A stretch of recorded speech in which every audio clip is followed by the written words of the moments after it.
Okay, ano pong natin, case natin? Ay, meron po akong copy ng x-ray. Sige. Ano po? Yun ang L3 maganda. and L5 po ata. L3, L4, L5? L3 and 5. What? Like CR lang po yung kasama ko. Ang bilis ng kasunod namin. Hindi, ano siya eh. Wala namang problema, pina-second opinion na nga lang sa akin.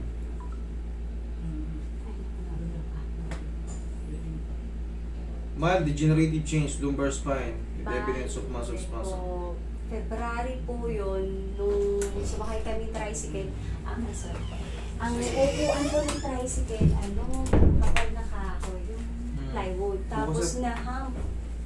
Pumatag. Alam mo ibig sabihin ng degenerative change? Pinaliwanag din po Okay. ni doktora na parang sa arthritis ba? Parang, ganun ang magiging itsura ng degenerative change. Ang degenerative change, ganito. Degenerated or degenerative is the same. Ganito nangyayari sa spine nyo. Ang nakalagay sa'yo, L3 tsaka L5.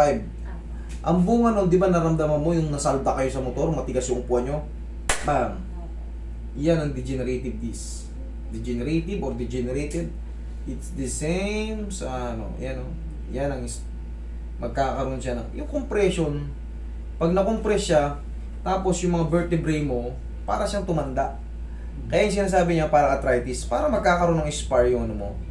Ang tawag doon, osteophytes. Yan, L3 tsaka L5 ang may tama sa'yo, di ba nakalagay? L3 and L5. L3, L5. Yan ang may sa'yo. Dalawa. Ngayon, ang technique dyan, ang technique sa mga ganyang degenerative change, normal na ninipis yan. Normal na ninipis yan. Kaya lang naman sumasakit yan ngayon kasi sa hindi pa naikilos. Yung impact na yun, pagka pirat nung tinatawag na annulus disc, tumatama yan sa ganyan.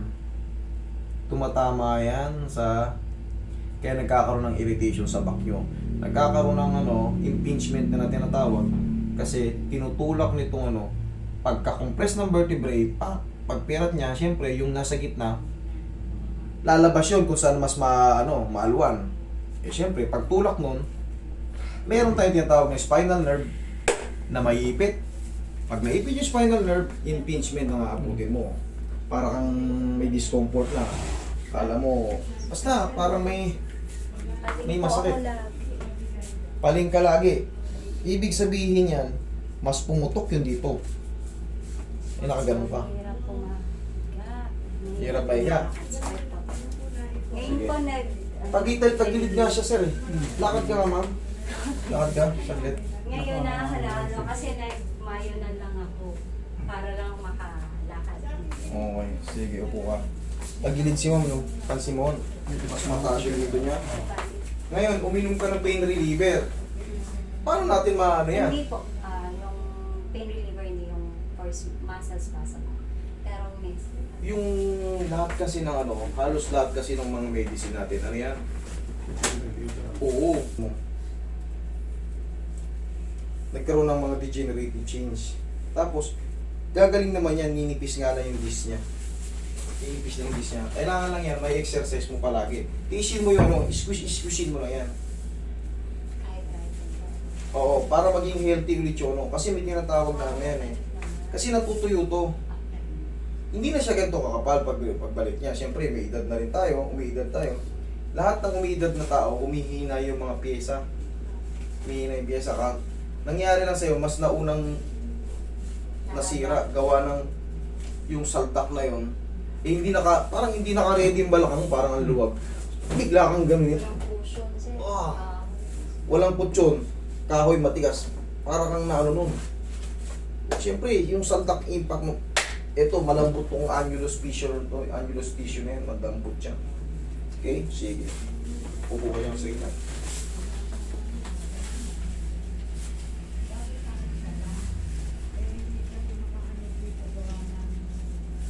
Tayo ko saglit. Babaguhin lang yun yan. Yung umusog-usog lang para umusog din yun. Madulas din naman yun yung spinal nerve na yun. Kailangan lang maging healthy nga yung Hindi kaya na. Tignan natin baka umurong na yung paa mo. Pantay, sir. Yan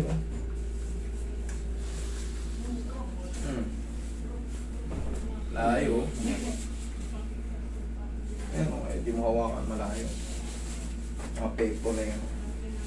Wala naman, wala kayong dapat ikapangamba dahil normal yan kasi nga pag umurong yung pelvis mo, naging balance, magre-reflex sa payan.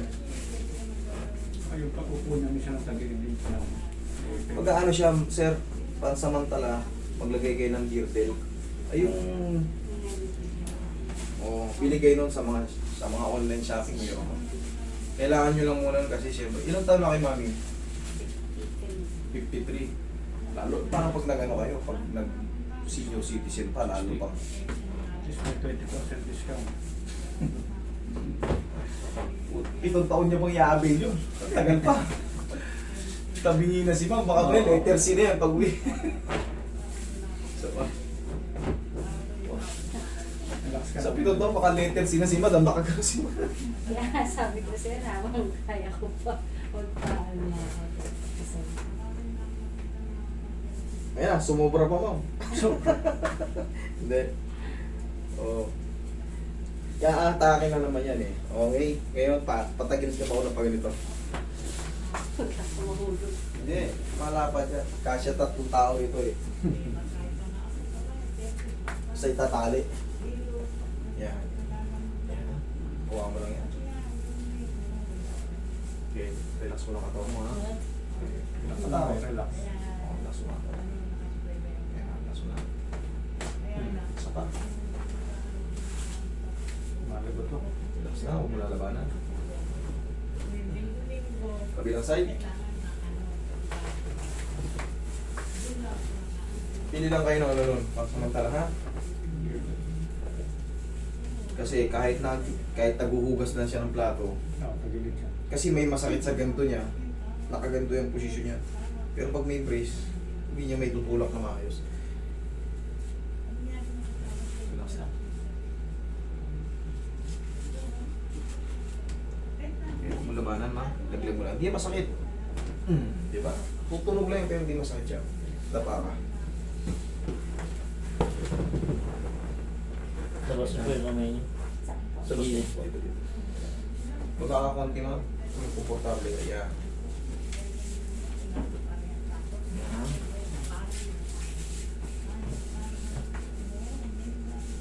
Sakit sa ulo.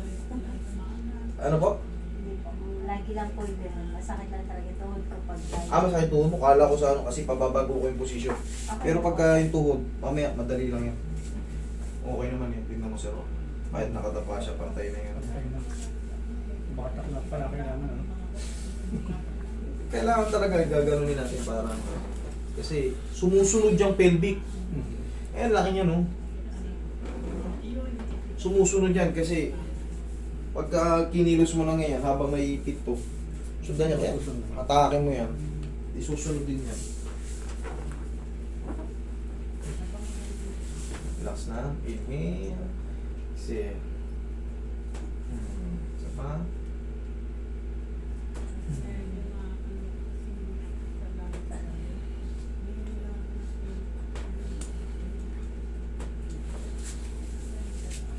Relax na.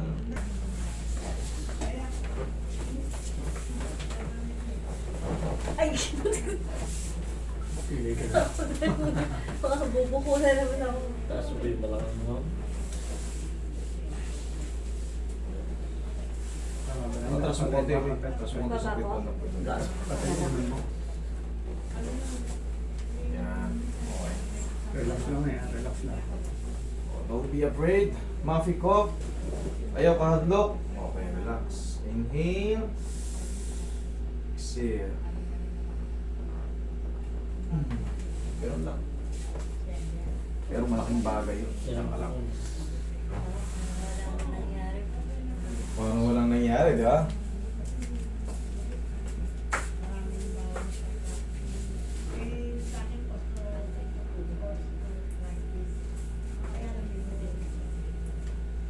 Huwag mong tupi mo. Ay. Yung tigas eh. Sakit na tuhod po. Ito ba pinakamasakit? Basta Parehas. Ay, ayos isa. Pagtayo mo maaga dyan. pong tumanda ang mga buto. Relax mo lang. Yan. Maaga tumanda. Ay, laki ang nilipat mo na.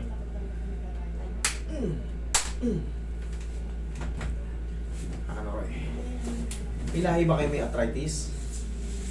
Ha? Sa mga mamit daddy mo? Ay, sa tatay ko po, yung mga babae, gumagano ng mga tuhod. Ano nga yun? Dito Nasisira yung ano, arthritis nga yan. Once na nagbago yung ano, kunyari dati kang hindi sakang o dati kang hindi piki. Pagtanda mo, masisira kasi hindi natawag na meniscus tibial plateau. Ayan. Maapektuhan yung postura ng tuhod mo.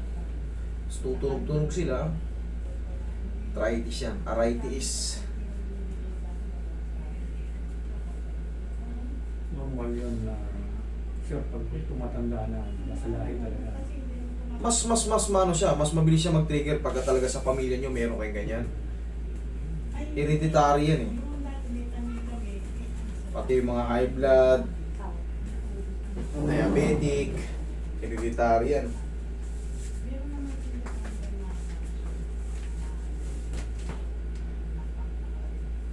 Roy,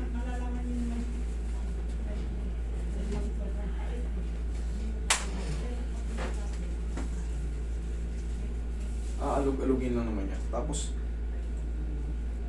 Oh. yan. Massage yun ng pao. Para kahit sa hagdan, okay, magmumol kayo, laglag mo lang. Yung, pwede pala eh.